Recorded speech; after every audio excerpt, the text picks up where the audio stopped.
ANS live news इस वक्त मौजूद हूँ मैं कैंप में, जहाँ पे सारे उम्मीदवार बहुत ही उम्मीद के साथ यहाँ पे फॉर्म भरने के लिए आ रहे हैं। आइए देखते हैं कि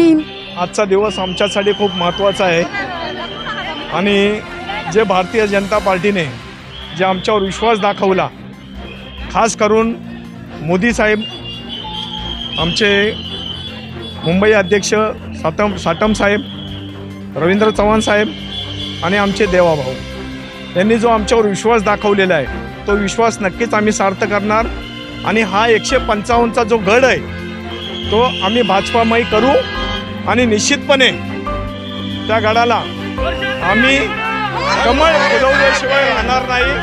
हे मी आपल्यासमोर आश्वस्त करतो।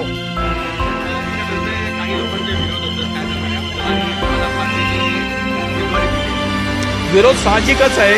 कारण विरोध हा असायलाच पाहिजे,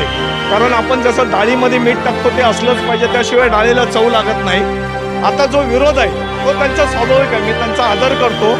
कारण ज्या ज्यांनी काम केलं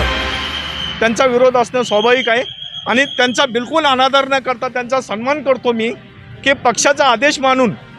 त्यांनी माझ्याबरोबर राहावे। त्यांना पुन्हा एकदा आपल्या चॅनलमार्फत विनंती करतो आणि त्यांनी पक्षाचा उमेदवार कसा निवडून येईल याकडे लक्ष देऊन हा भाजपचा गड कसा बनवला जाईल याकडे लक्ष द्यावं, एवढंच या प्रसंगी सांगू शकतो।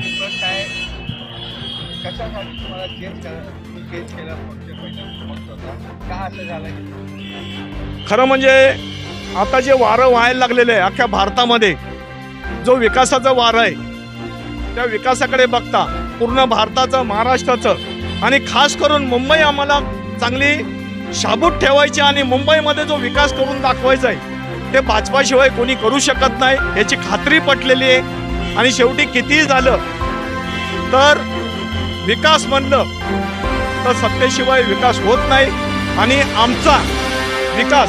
हा आमचा भाजपाचा महापौर आल्याशिवाय राहणार नाही, कारण आम्ही पूर्ण तयारीनिशी उतरलेलो इथं आणि प्रत्येक वार्ड आमच्यासाठी महत्त्वाचा आहे आणि आम्ही आकडा पार करून आमचा सोबळावर महापौर बसवणार एवढं मात्र निश्चित आहे। धन्यवाद।